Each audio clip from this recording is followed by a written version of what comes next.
Hey everyone, my name is Beau and I'm a Chelsea and Maxfield FC fan. And my name is John, Beau's dad, and I'm a Man United fan. So just before we start, I hope you all had a very good Christmas and a Happy New Year. Yep, Happy New Year to you, Beau. You too, Dad. It's literally been a month and a half since our last podcast, so this is basically the first one of the year. Yep. So let's go straight into it. Okay. So we are filming this on Tuesday? Yeah, it is. Tuesday the 2nd of January. Yeah. So there's a Premier League game on today. It is West Ham versus Brighton. Ooh. What do you think about that one, Dad? Ooh. I think that's got a draw written all over it, to be honest with you. You think? Yeah, I'm going to go for a 1-1 draw there. Oh, I'm going for a draw as well. I'm going 2-2. 2-2, okay. You think there's goals in that game then? Yeah, there definitely is. Hell. So next games, FA Cup games. Yeah, third round starts on Thursday. First game is Crystal Palace v Everton. Oof. And I think considering it's an FA Cup game, I think that's going to be a decent game. Yeah, they're always different, aren't they? FA Cup games to Premier League games. You know, everybody's, Premier League games, everybody's got a point to prove, but definitely FA Cup, you know, some teams bring their A game, don't they? Yeah. So I think as we all know, Everton have had a 10-point deduction, which in my opinion is a bit tight. yeah, it was a bit harsh, very harsh. I'm not an Everton fan. I think they're just above relegation, I believe. I think they're 17th. So, considering they're there, they'll want to put as much effort in as they want, whether it's a Premier League game or an FA Cup game or whatever. So, I reckon Everton will put a decent game in, but I do believe it's going to be a Palace win, 1-0. Really? Okay. Yep. Well, I think Everton, because of that 10-point deduction, I think they're going to throw the kitchen sink at this one. I'm going to go for a 2-1 win, Everton. Oof. Okay. Who have we got next, Beau? Friday, 5th of January. We have Brentford and Wolves. Ooh, yeah. I'm not sure about that one. I reckon don't know why, but I reckon that's a 0-0 draw. Yeah, it's going to be a replay, isn't it? Yeah, I think I'm going to go with you on that one, Beau. 0-0 draw. Yeah. What do we have next, Dad? We've got Fulham at home to Rotherham. Oof. I believe that is Premier League versus Championship, I believe. Right. Yeah, I think you're right. League now. One. Yeah. Championship League One. So I reckon that's a no-brainer. Yeah. Considering it's... Yeah, no disrespect to Rotherham. Yeah, I think Fulham have got this one in the bag. Probably going to go with the 2-0 Fulham on that one, I reckon. Yeah, I'm going to go 3-0 Fulham. Yeah, I can see where you're going with that. I won't be surprised. It's Fulham, that game's going to be, Fulham dominated, that game is. What's next game, Beau? We have Spurs and Burnley. Ooh, Burnley. No, Burnley have just been relegated to the Championship, I believe. Yeah. So that's Prem and Championship game. I mean, Tottenham should have this one in the bag, shouldn't they? Yeah. Yeah. I think Burnley will definitely turn up for that one. Yeah. And they'll make it tough for Tottenham, but I'm going to go for a 2-0 Tottenham. I'm going to go the same. I'm going 2-0 Tottenham. 2-0 Tottenham. Okay, that's it for the Friday. We don't need to predict the League One games. No, we'll move on to that one. Okay, big day Sunday, third round. So we just do the main Premier League ones. So we don't... Well, they're all, aren't they? Most of them are. They've all got Premier League teams in them. Oh, yeah. Yeah. Okay, first game, Luton v Bolton. Oof. I believe Bolton is League One. League One, yeah. Yeah. I've heard they've been doing all right.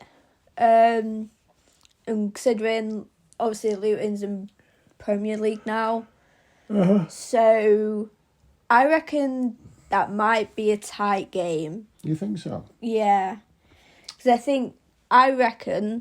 don't think Luton's like Premier League like standard, as harsh as that sounds. I reckon Luton and Bolton are as equal as each other. So yeah, the kind of two teams that they seem like they should belong in the same league, shouldn't they? yeah. I'm still going to give that one to Luton, though. What do you think? I'm gonna go 1-0 Luton. 1-0 Luton? Yeah, I think I'll agree with you on that one. Yeah. Next game, well, there should be a no-brainer, really. Man City at home to Huddersfield Town.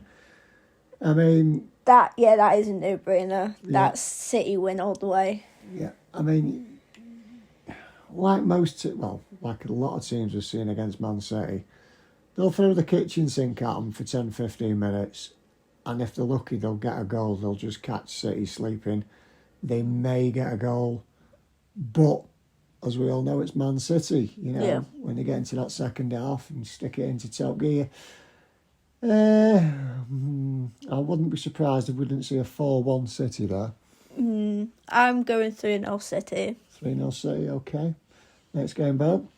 Nottingham Forest at home to Blackpool. Well, being a United fan, I'm saying nothing about Nottingham Forest at the minute. Keep my lips tightly sealed. Nottingham Forest and Blackpool. I reckon that's Forest win. That'll be a tough game, that, Yeah. They're all right, Blackpool, they're all right. I'll go for a Forest win, but I think it'll only be about 1 goal, 1-0. I'm going 2-0 Forest. 2-0 Forest, okay. What's the next game, Beau? We have Peterborough at home to Leeds. The Leeds are in the Championship. The Peterborough League 1, League 2. Yeah. So... It's got to be a Leeds game. Yeah, it's got to be a Leeds all the way. 2-0 Leeds, I reckon. Yeah, 2-0 Leeds, same. What's next game? Interesting. And it's a derby. Who is it? Yeah. Well, Shrewsbury, right pretty much next door to Wrexham. Didn't know that. Yeah. So Shrewsbury Town against Wrexham Town. We all know how well Wrexham are doing now that absolutely. Ryan Reynolds and Rob have took over. Yeah. So they're flying, aren't they, Wrexham? Yeah. They're definitely punching, aren't they? Yeah. Momentum's on their side. Yeah. That's going to be a Wrexham win, and I'm going to give that a 3-1 to Wrexham. Ooh, that's a big one from you there. Yeah. I'm going 2-0 Wrexham. You writing these predictions down, Beau? Oh. No. Next game is West Brom and Aldershot. Yeah. West Brom. Yeah, West Brom. West Brom. 2-0. I've never seen Aldershot or Shrewsbury play. Are they in the same league as Mac? Aldershot. Oh. Or they're above? Above. I believe they are National League.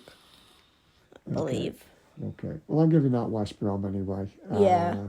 I'm going to go 2-0 West Brom.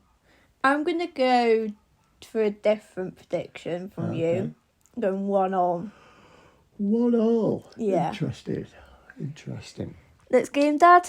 Is West Ham United against Bristol City. West Ham's got that. Yeah, West Ham's got that. Definitely. Yep. 2-0 West Ham. I'm going 3-0 West Ham. 3-0 West Ham, okay. Yep. You're going for the big one there. This game is a big game, whether it's Premier League or whatever FA it is. Cup, Champions League, whatever you want to call it. It's a big game. It's Arsenal at home to Liverpool. You know what? Yeah, it's going to be a big game. There's going to be fireworks. I'm sure there is. I'm betting that's going to be a replay. I reckon that's... You think? That's either going to be a 0-0 or a 1-1. Okay. And I know that's two predictions, but either way, I think it's going to be a draw and a replay. Yeah. What do you reckon? I don't know. I think seeing as Liverpool are top of the table, aren't they? Yeah. They're gonna want to put something into it, and so will Arsenal. So, Like I say, they're both going to... I mean, they're both in the top four, so, you know, they got a Champions League to think about. Both teams are looking at, you know, all the trophies, aren't they? They're in a position for all the trophies. I know it has been said in the past, some teams don't really rate the FA Cup that much these days. yeah. Have passed anyway. Yeah, I still think it's 0-0 or a 1-1. It's going to be a replay, that. I'm going to go... I know I'm a Chelsea fan, but I'm going with an Arsenal win for that. I'm going 3-2 Arsenal. 3-2 Arsenal? I'm a Chelsea fan, but... Okay. I don't fancy... I mean, don't get me wrong, I don't think either team will want to come back and put another game on the fixture list for themselves. But I just think they're going to... I personally think they're going to cancel each other out, but I get where you're coming from with that. Okay. Yeah. Next game, Dad? Next game. Mediocre game. Man United and Wigan. Standard. I mean, Wigan's at home for this, so they have home advantage. Yeah. And, you know, I don't know how well they're doing at the minute, but they were a decent side, Wigan. But, I mean, United are dismal at the minute, aren't they? I'm a United fan. I don't know where they're going. I don't know what's going through whether it's the manager or the players' minds. But for me, it's got to be a no-brainer. This has to be, for me, this has got to be a 3-0 win for Man United. Really? Yeah. Considering how you're playing at the moment. I know. And I know it's my team. It probably sounds very biased. Obviously, you just lost to Forest. So that's obviously a bit of a... Yeah. But, you know, when you have losses like that, you need a big bounce back to build your confidence. Yeah. And unfortunately, you know, for a team like that, against Wigan, no disrespect to Wigan, I think United are going to be wanting to give them a thumping. Yeah, I'm going with 2-1 United win. Okay. I reckon Wigan will get a goal there. Okay. I was going to suggest skip on to our next bit of sport, the F1, but Beau's just noticed on the Tuesday, 9th of January, there just happens to be a Carabao Cup semi-final between Middlesbrough and Chelsea. Chelsea, were they? Shut up, you. So Middlesbrough at home for that one. It's 8 o'clock kickoff on Tuesday, so... Middlesbrough, bogey team. Nobody likes playing Middlesbrough. Chelsea. They've got that one in the bag, haven't they, Beau? I reckon so. Even though we've got a couple of wins recently, so I reckon it's going to be 2-0 Chelsea. I'm going to go 2-1. 2-1 Chelsea. 2-1 Chelsea. They've got it, but I'm sure Middlesbrough are going to score. Okay. Moving on, I have a couple of talking points of the football world. All right. So do you think Erik ten Hag should stay at United, or is it last straw? I mean, we've gone through so many managers since Fergie's left. You know, the ship's unsettled, and yet again, we're in a position that's not, obviously I'm your dad, I'm a lot older than you. I've always been in a position where as a fan, where Man City fans are now, and you just expect them to win. Yeah. But that's not the Man United at the minute, and it hasn't been for quite some time. It's a bit disconcerting. So he's just going off piece there, but yeah, you're talking about Erik ten Hag. I mean, it's probably going to cost them, if they want to offload him, somewhere of upwards to 15 million. Can you afford to keep shelling out millions like that to get rid of managers, to get another one in, to do the same thing? at some point, there has to come, some responsibility with the players here. Yeah. And I think there's a lot of... United need to cut a lot of deadwood there. I'm sorry to say, but they do. It's not a functional team. So then you go back to Ten Hag and you say, is this manager just not able to get what he needs out of these players? Yeah. I don't know. And a lot of people I speak to say the same thing. Just don't really know. Yeah. Do you think is Ten Hag the problem at United, or is it the players, or is... Obviously, we know Radcliffe's just took over 25% of the club. Yeah. So that will have a bit of a... If you was to say the players and Ten Hag, I would say it was probably 60% the players and 40% Ten Hag's fault. Yeah. If I was trying to balance it like that, I know there's probably a lot of, maybe a few people listening to this will probably think I'm talking through my backside. But that's just the way I see it. Yeah. So, what do you reckon? I think, even though obviously I'm not a United fan, but I think that I think that like the players of Man United don't like playing under Ten Hag. I don't think. Yeah, there's a few there, isn't there, that just don't seem to like playing for him. I mean, just to name one, Sancho. I mean, we haven't even seen him since he had a falling out with him. We all know the stuff that's happened behind the scenes with Ten Hag and Sancho. Yeah. I just don't think they like playing under Ten Hag. Whether that, like how Ten Hag wants to play, if that makes sense. His tactics. Yeah. I don't know. What's your next point, Beau? So, what are your opinions on the FA's handling of the financial breaches? That, as we said earlier, Everton got a 10-point deduction, and City have... Well, you've got City, and who's the other one? Chelsea. And Chelsea.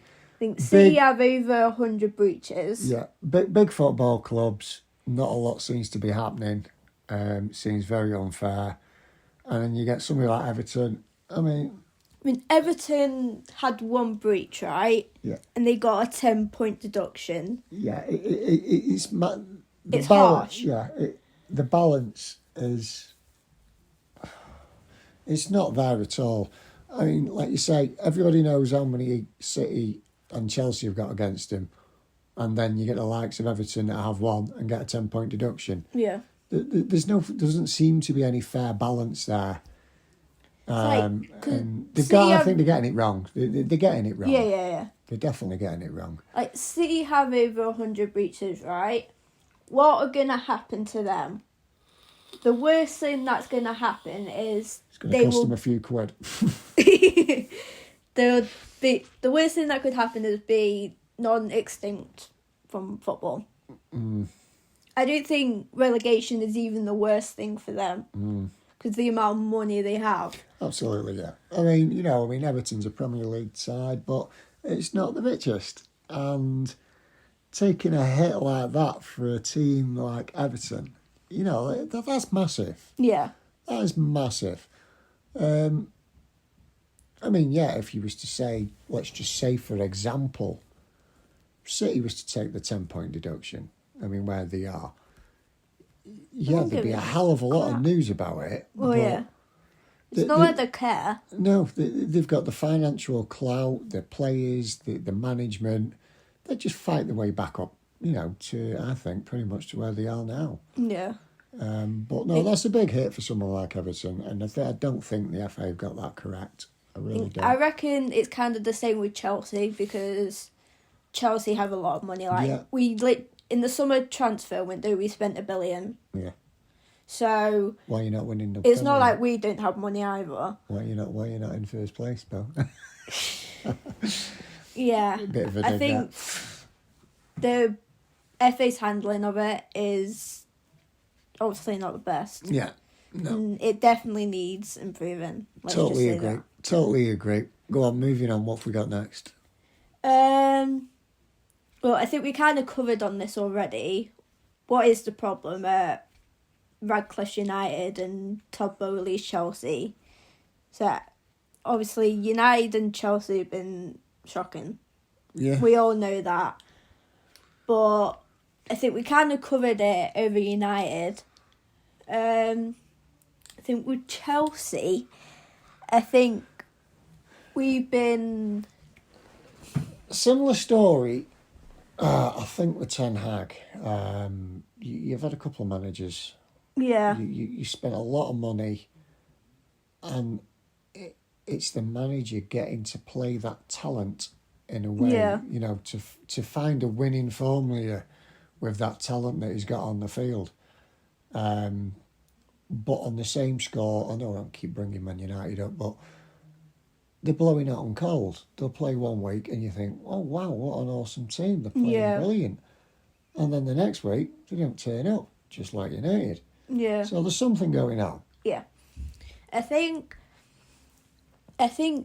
Pochettino and our previous managers been invested in so much of the young players that don't really have much experience.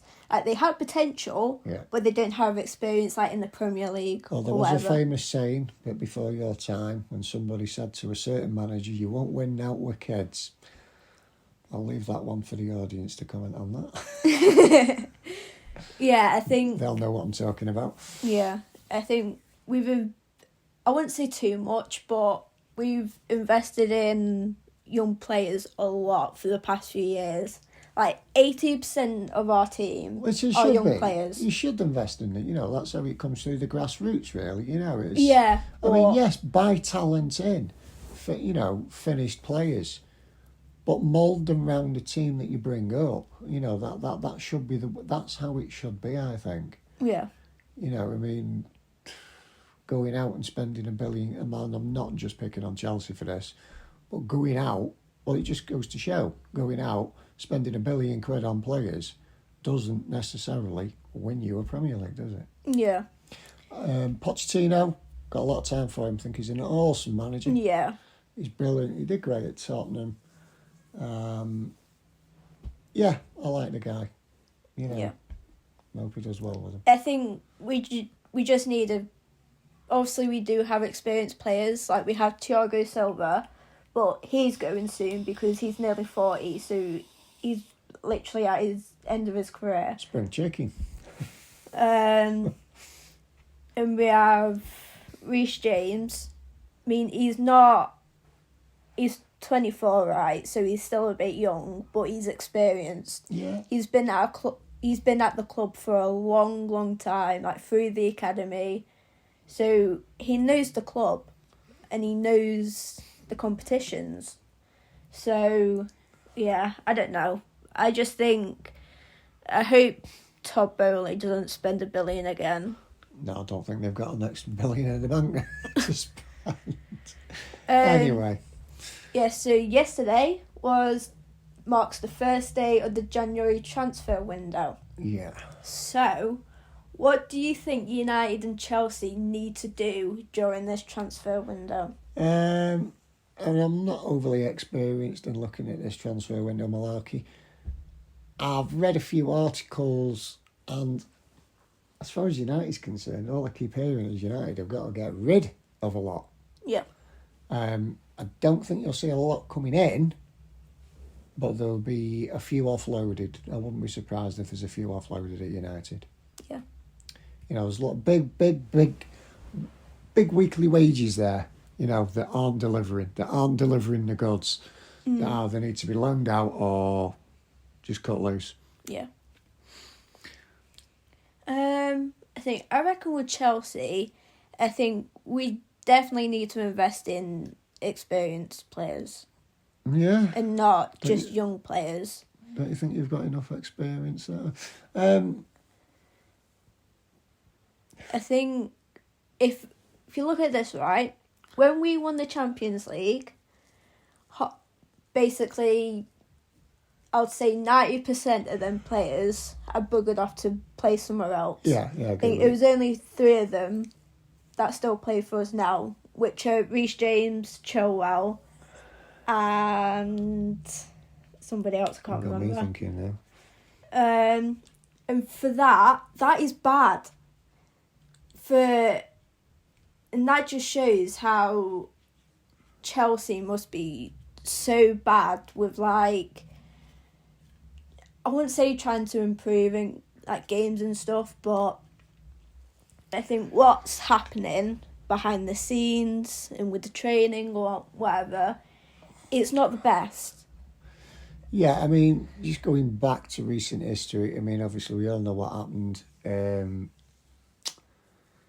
you know, the Ukraine thing and what have you. Yeah. And Abramovich, he's had to sell Chelsea. You know, that's got to send shockwaves through the whole club, not just on the team, you know, not just on the pitch, but through the whole board. And I think it's just taking its time to settle down. Yeah. I'm sure it is. I'm sure that's all it is. Yeah. So segueing on, shall we move on to our favourite sport? Formula One. F1, yes, why not? So we'll do a quick season preview of 2023. A quick one. I say quick, there's loads of bullet points here. So just going through, Red Bull have won every race apart from Singapore, which Carlos Sainz have won. It's the only race that Max Verstappen hasn't won in his Formula One career. Now, for Max, I reckon next season he needs to win that. Yeah, but is that just a case of every drive? I mean, I've been driving a very long time, and I've got certain roads that I just don't like driving on, and I've driven on them for years and years. Is it just a racetrack that you just can't get the best out of? Yeah, I think you were saying that throughout the whole season. Like, there's probably a few tracks that Max isn't the best at. Yeah, I mean, that's not just Max. That's a lot, you know. Every driver has tracks that they know like the back of their hand. They just can't get the best out of themselves in the car on the day. You know, it's a fact of life, I think. But I reckon that car from this season just gone was built around Max's preferences. That's why it was such a good car, and it just dominated the whole grid. Yeah, because Perez driving the same car, he was still doing good. Yeah, he was still doing good. You assume it's the exact same car, but even if you say, okay, yeah, it's exactly the same car, he didn't get nowhere near as much out of that car as what Max did. No. Moving on. McLaren had the fastest pit stop of the year with 1.80 seconds on Lando's car, but it was in Qatar, which was by far the hardest race all them drivers went through. That I watched that race. Yeah, that was a hot one, that wasn't it? Yeah. And they did it, I think they did it in October, I believe, September, October. And that's the time of year where it's really hot in that country. Yeah. So wasn't ideal conditions, was it? But to pull that type of time out under those conditions is nothing but superhuman, you know. I think Qatar's a fast track as well. So doing a fast track in hot, boiling hot conditions, that shouldn't happen. Yeah, when you've got 1,000 horsepower, you know, sat a couple of inches on your, behind your backside and your back. Yeah, I mean, there was a lot of talking points about that, you know, was it safe to continue under those circumstances?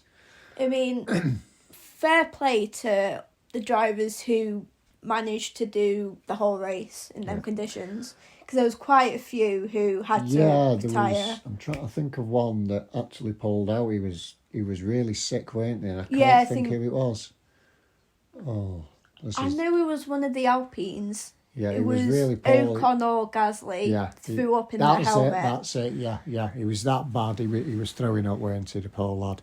And I remember Logan Sargent had to retire because he didn't feel well. Yeah.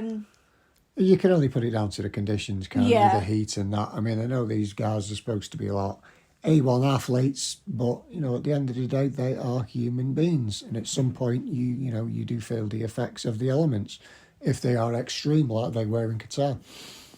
Yeah, so luckily for this season coming up, it's the last race of the season at the end of November. Yeah, they've moved December. it so it cools down a bit. Yeah. That's understandable, that. Can you believe this stat, right? Max led over 1,000 laps this season. I can believe it. I don't know whether we've watched as many as each other last season. I watched a fair few with you, haven't I? I might have missed the as well. But no, that doesn't surprise me at all. Yeah. I think Perez was just behind him, I think. And I know like Leclerc and Sainz had a few as well. But yeah, that's not surprising at all. That is, I reckon if that car is as good as it was last season, he will beat that. I think it was over 1,003 laps he had or something. Yeah. I mean, I know you've got your bullet points here. I'm just going to slip one in here because I don't know whether you've put this in your bullet points. I mean, the Red Bull car, amazing machine. Oh, yeah. I mean, everybody else and a lot of the races was just a country mile behind him. Yeah. Now, this all depends on what improvements and reliable improvements that the other teams bring to next year. Yeah. Do you know what I mean? Because you've had McLaren in the wilderness for quite some time, and all of a sudden it just seems to be coming right for them. Yeah. You know, it doesn't take much they've got two good drivers, McLaren, young, hungry. Yeah. And that McLaren car is a good package. Oh, yeah. Not quite as good as the Red Bull, but it's a damn good package. Yeah. Now, if they come up trumps and Red Bull just misfire a little bit with their upgrades, I could see McLaren being good next year. Yeah. So, yeah, I mean, just on that point, I know that sounded a bit goggledy-goop, but it all does just depend on what upgrades, if they're any good, that the other teams bring to the table. Yeah. Sorry, Beau, go on, carry on. Yeah, I agree with you on that. I reckon because McLaren was so close to getting a win, like this season. Yeah, Lando was literally there. My driver, so Lando. yeah, I reckon he's going to get a win next year. Oh, definitely. Without a doubt, I'll be absolutely amazed if he doesn't. So yeah, moving on. This stat is big for Williams. It's big. So Logan Sargent has caused Williams to spend over $4 million on his car this season, which is the most from all drivers. Well, Max is obviously at the bottom. Now, Williams, I believe they're 7th or 8th in the constructors this season. Somewhere on there, yeah. Obviously, Logan would just get 1 point, but it was his rookie season, so you can't really blame him for that. But yeah, Logan crashed a lot this season. See, that was his first season, yeah? Yeah, his rookie season. I'm so happy that he's renewed his contract for next year. I am so happy because... Well, they must have a lot of confidence in the lad, you know. Yeah. When you consider the damage it has done, they obviously see something. I mean, he's been with them for like their driver academy. Yeah. From when he was in F2 and F3, so they've obviously seen a lot of like confidence and potential in him from being in his their driver academy. So Williams was 7th. Yeah, Williams 7th. So I've just got the constructors up now. So, I hope they get higher than that next year, because they've got Alex Albon, as I say, the captain of their team basically, and he got quite a few points this season. So, I think with them two together, if Logan actually gets his head screwed on and does decent, I reckon that's going to be that's a decent pairing. Yeah, as long as he doesn't break the car. Yeah. Another team, just touching on briefly, had a bit of a, let's say, soft spot for them, but I was well impressed with how they started the season. And I think a lot of other teams were as well. It was Aston Martin. I knew you were going to say that. Aston Martin and Alonso. I mean, Lance Stroll as well. is he the oldest? He's He's the oldest 40 driver odd. on the grid, isn't he? You know what I mean? So old. And to be pumping out them type of, I mean, you never, you don't, I don't suppose you always, you lose your driving ability, but there becomes a point at a certain age where you just can't keep up with the young lads. Yeah. But there's something in that Aston Martin car that has got that old man fired up. Oh yeah, the start of the season, they were amazing. Yeah, they were. They were so good. Yeah. So if they had that car for next season, throughout the whole season, that Aston Martin will be up there. Oh God, yeah, definitely, yeah. I mean, they finished fifth. I mean, if you're looking at the standings now, say top five: Red Bull, Mercedes, Ferrari, McLaren, Aston Martin. If I got go on, I'm going to throw another stat in here for you. I know I'm going off a bit off piece there. If you was to predict, just off the top of your head, the top five finished for next year, what order would it be? As you're looking at them five now, you've got Red Bull, Mercedes, Ferrari, McLaren and Aston Martin in that order. I reckon Red Bull top. That's a no-brainer. I agree with that. I don't think Mercedes are going to finish in second. No, I don't think they will. Their car, it was good, but it wasn't good enough. No, it's too inconsistent. Red Bull top, I'm going to stick my neck out on a limit. I'm going to go McLaren second. You think? Yeah, Ferrari third. And I think if Aston Martin come up with the goals next year, it's going to be a scrabble between Mercedes and Aston Martin for fifth. Yeah. I think I'll agree with you there. We need to write this down because at some point next year we're going to be looking at this, aren't we, and going, was our predictions right for the top five? So go on. What's your next point then? Yeah, so Max has broken a lot of records this season, like quite a lot. He's had a lot of podiums. His win percentage of 86.3%, which beats Ascari's from 1952. He's had the most consecutive wins, the most points scored in a season, which is 92.7% of all points he could possibly get. Most wins from pole, championship leader for 39 races in a row, and a longest streak from converting poles to wins. I mean, a lot of them races, you could have done an extra pit stop for tea and biscuits, couldn't you? And still won a country mile. That's a lot of records. I mean, especially beating Ascari's win percentage.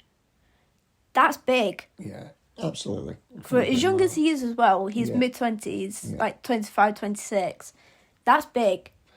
I mean, you can't take... I mean, yes, the car is awesome. It's plain to see. Can't take anything away from the guy. He seems to know how to get every second advantage out of that car to everybody else. And he has it... He's got it on a shoestring. You watch him in some races, and it's like, no disrespect to the other drivers, because they're all very, very good, otherwise they wouldn't be where they are. But it's almost like you're watching a Formula 1 driver racing against Formula 2. Yeah. Some races, he's 30 seconds ahead, and it's like, come on, guys. let's catch Max up. Yeah. I know he's not everybody's favourite driver. I don't mind him. I like Max. I mean, he's not... I like him. I like him as a driver. I mean, as a person, but as a driver, he's just too good. He should just... He needs bringing down a peg or two, doesn't he? Yeah. He needs bringing down... No. Needs to switch Lando and Max. So Lando goes to Red Bull and Max goes to McLaren. Then let's see how he is. I know, yeah, it's that old debate, isn't it? It's right, well, let's put a different driver in a different car, which will... So then you say to yourself, is that driver as good in that car? Or is that car better than the driver? It's hindsight, innit? Yeah. You'd never know until you tried it. Unfortunately, that'll never happen. Yeah. So last couple points. What was your favourite moment from this season? Oh, God, there's loads. I have a few down here. So I have Logan Sargent getting his first race point at Austin. Okay. Carlos Sainz winning the Singapore GP instead of a Red Bull. And McLaren 2-3 podium at Qatar. Oh, well, now you just reminded me. I'm biased. McLaren 2-3. Yeah. Yeah. I reckon... I know what you're going to say. What? You're going to go with Mr. Sargent, aren't you? Yeah. It's just... Because obviously he was like... It's one of his home races as well. Yeah. So getting his first race point at a home race, that's special. That will be a special moment. So yeah, definitely. I'm going with Logan getting his first race point. And I'm going for the McLaren 2-3. Sorry, bit of bias there. I mean, that's big as well, because that was like Qatar. Yeah. Literally the highest race of the year. Yeah. So... Yeah, it's not just a bias there. Like you say, it was the circumstances. It was well-earned position and points there, really, under challenging circumstances. Yeah. So, last point, the most surprising moment of this season. Most surprising moment? Wow. So, I have quite a few here. So, we watched this race. George Russell crashing into the barriers at the last lap at Singapore. Yeah. Do you remember that? Yeah. He was pushing, and he really was pushing and doing well, and then his tyres literally just fell off a cliff, didn't they? Yep. And I don't think it helped that Lewis was pushing him so bloody hard. Yeah. Just spun out and crashed. Yeah. Charles Leclerc crashing into the barriers on the formation lap at Brazil. We watched that. Yeah, I remember. Did, yeah. Bizarre one, that. With me being a Leclerc fan, that was... I couldn't believe that moment. My mouth just dropped. To the floor. Yeah, that was insane. He's, again, another very good young driver. Am I right in saying I just don't think his consistency is there? He's not as consistent as some of the other drivers. We all dislike the guy. Ferrari, right? Their strategies are shocking. Oh, yeah. They're a country mile away from where they used to be on strategy, Ferrari. Yeah. You know, they were one of the best. They was up there with McLaren, back in the day. Yeah. But you're quite right in saying so at the minute. That they're strategists. I mean, it's not just been this season, it's been the past few seasons. It's not just been this season that it's something that they definitely got to work on, because they haven't got a bad car, Ferrari. You know, they're always up there in the top three. But there's just definitely some points there that really do need ironing out to make them closer to Red Bull and, more competitive. Oh, yeah. Go on, we just went off. I just remembered another one. I can't remember which race it was. But do you remember when, I think it was Leclerc going into a pit stop and none of their pit crew were there? Do you remember that? I don't remember that one, no. I can't remember which race it was. So he called Box Addy or something? So one of his engineers called Box.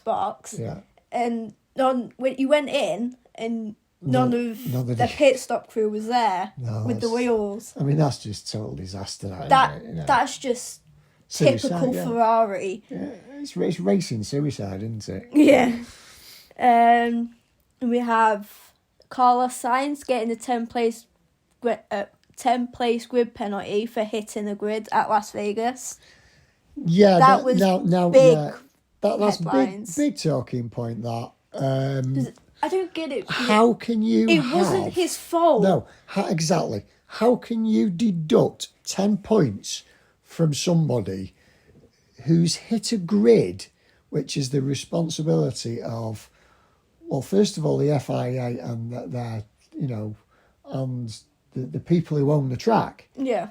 They're responsible so that they produce a track that is safe to race on. Yeah. So please tell me how you can deduct 10 points from a driver who's hit an unsafe grid that you're responsible for and deducting 10 points for it. Yeah. I don't get it. Yeah. I think... It's not fair. Did you see his floorboard? His floorboard was shattered. But I mean... He could have got seriously injured. Yeah, we know the results from it. The 10-point deduction wasn't fair. I don't really want, because we're on Channel A, don't really want to go into worst case scenarios, but I'm sure anybody that knows and loves F1 like we do could just, that could have been so much worse. Yeah. Do you know what I mean? And if it was so much worse, would they have still deducted him 10 points for it? Probably. I mean, that would have just been an ultimate smack in the teeth, wouldn't it? I reckon that the FIA is just equally as bad as the FA. That's what I think. Yeah, so some of the decisions and that they come up with, especially when you're watching as a spectator like us, and you watch it. I mean, the FIA, they're supposed to be. They set the rules. Yeah. They set the standards.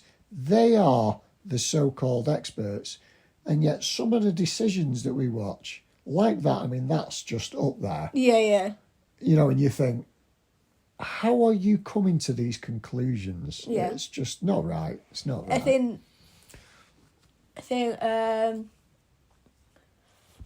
what was I going to say? Oh, yeah. That brings me back to, their decision from when Abu Dhabi, Lewis and Max, I think they wanted... Oh, you mean when Max won it? Yeah, Not when last Max year, won year it for the before first last. time. Yeah. And the FIA decided that it was only 5 cars could go in front. Yeah. Between them or something like that. Yeah, and it wasn't in the regulations. Yeah, if I remember rightly, there was only 5 cars allowed to unlap themselves, I think. Yeah, that was it. Same again, very, very controversial decisions made there. But I suppose we could talk about FIA decisions all night, what they've done right and what they've done wrong. Yeah. So last couple, Piastri getting podium at Qatar. That was... Big he's plus for the a young rookie, man, so that was surprising. And Lewis Hamilton and Charles Leclerc getting disqualified from the Austin GP. I can't remember what that was for, I think... What was it? I think it was their floorboards were what... Oh, yes. It was something to do with the floorboards. Yeah, it was the wear on the floor. It was the wear on the floorboards of the car when they was hitting the ground. Yeah. When they came back in, because they're measured from the ground, aren't they, for clearance? Yeah. And theirs had a greater clearance. Basically, the floorboard was worn out more than everybody else's. And because it was greater than the allowance, they was disqualified for it. Yeah. Now... That's typical Mercedes and Ferrari as well. Well, I mean, you could say to yourself, because, I mean, I know a little bit about cars. I mean, well, you've got to ask yourself the question first off, okay, they disqualified them. But did they disqualify him because that extra wear gave them an advantage on the track? I don't know whether it did, because it's all to do with the drag underneath the car. Yeah. Now, if it gave them an advantage, okay, fine, fair enough. But if it didn't give them an advantage, yet again, why disqualify them? Yeah. Yeah, I get you on that one. Do you get what I mean? Yeah. If somebody gains an advantage through something like that, and it doesn't have to be that, there's a million other things that they could gain an advantage for, fine, disqualify him. Yeah. But I there don't has to be a think... serious debate if it hasn't given an advantage. Yeah, I don't think that little centimetre could have gave him an advantage. I don't think... And last one, I think it was only me watching this race. I think you went out for a walk or something. Okay. Perez retired twice in Japan. Twice? So, I think it was Japan, it's a 6 o'clock race time, isn't it? Twice? So I remember, I think Perez had to retire something. I briefly remember. And I came in at the back end of this race. What? Why did he come back out? I can't remember. No, I can't but remember he the had circumstances. I think he had to go out to serve a penalty or something like that. Yeah, I remember you saying something about it. But yeah, I'd never seen anything like that in my life. Yeah. I can't comment on that, but I do remember you saying something about it, and it did seem bizarre, whatever it was at the time. So yeah, what's your most surprising moment of this season? Going through all of them. Going through all them, I mean, as a safety one, it was definitely the grid incident. You know, that was jaw dropping in itself, especially the 10-point deduction. Was it 10 points? Sorry. Yeah, it was 10 place grid penalty. 10 place grid penalty. So, for me, obviously biased again. Sorry, Beau, go on. You was going to say yours. My moment was Russell crashing into the barriers at last lap in Singapore. Because that moment, my jaw just dropped. I did not expect that at all. Like, even though he was pushing and pushing and pushing, because obviously it was Sainz in front, and I think Lando was helping Sainz to win it, I think, something like that. And Russell just pushes and pushes. Of course, yeah. And then the opposite, yeah. smack. Yeah. Yeah, I did. Just mentioning, well, like I say, be careful what you say on here. A certain team with a couple of drivers. What was that? Intentional rubbing and bumping into each other. You know, trying to take a driver. Oh, out. yeah. There's been a couple of occasions like that. Definitely. And you know what I'm talking about. I'm not mentioning names. And it's just, you don't expect that from somebody with that amount of experience, and I'm not saying anymore. Yeah.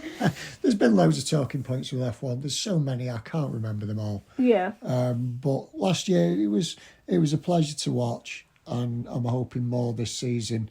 For me personally, and I know you're a McLaren fan, I want to see McLaren fighting for that top spot. Yeah. Don't think they're there yet, but I'm rooting for that number 2 spot for McLaren. Yeah. Shall we just go through a few talking points? That's not happy about that. We'll just go through a few. So sprint weekends have been released for next year. Okay. So we have China, Miami, Austria, Austin, Brazil, and Qatar. Okay.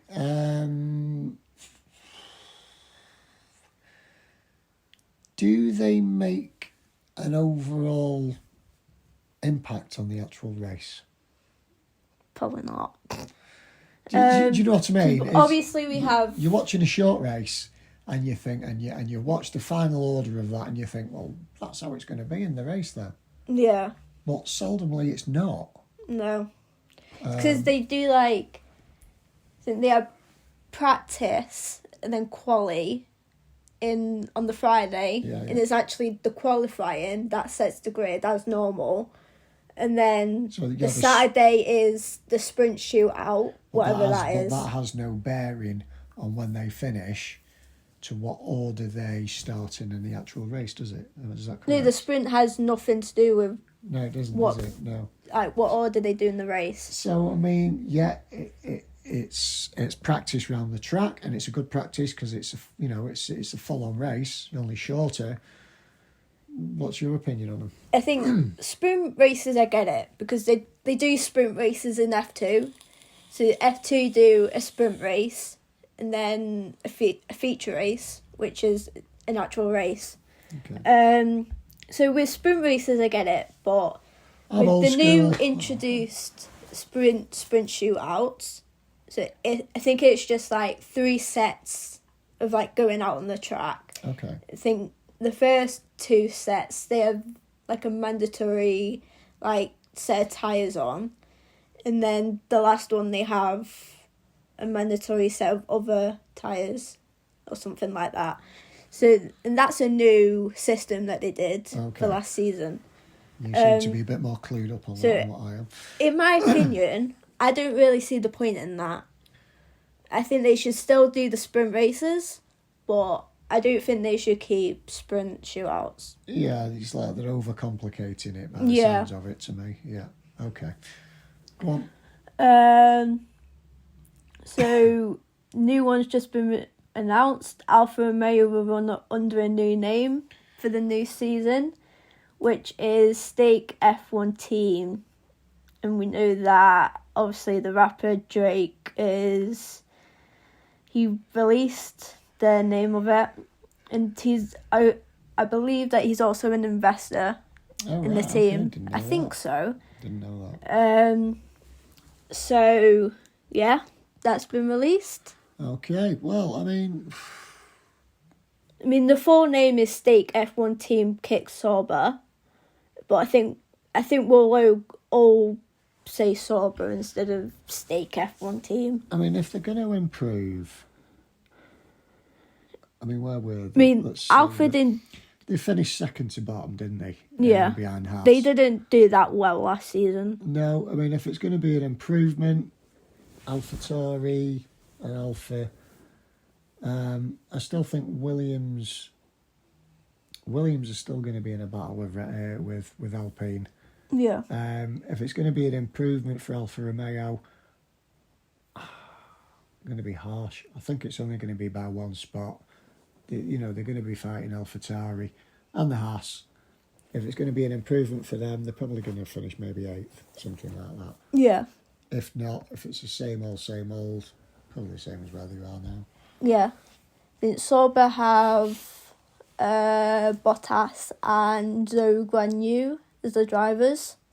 So I think they got points, but they didn't get as much points as they wanted to. So that's why they're ninth. They were 9th in the constructors.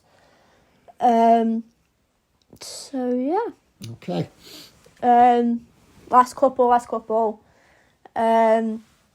So Ferrari are first to confirm their car launch date for the new season, which is February the 13th, which is 8 days before pre-season testing in Bahrain. Ooh, left that one a bit late, haven't we? And then Williams and Sauber will launch their challenges on February the 5th. So they're the only 3 teams who have announced their car launch dates. So yeah, I got that the wrong way around. So they're early then. Yeah. That's it. Okay. That's a long one for the first pod of the year. I suppose they'll be the first 3 teams to find out whether they've got it right or wrong. So that's it for the podcast, everybody. It is a long one, so it's an hour. Oh my God. Yeah, an hour. Well, I hope you enjoy that hour of me and my daughter Beau rambling on about our football and F1 shenanigans. Yep. So yeah, like the podcast, and you all know what to do. So yeah, we'll see you in the next podcast, wherever that will be. Hopefully soon. And we just want to wish all our, listeners a very happy New Year, 2024. Yep. Let's hope it's a good one. Yeah. And you'll be hearing from us soon. Yep. See you again, Beau. See you later. See you later. Bye. Bye.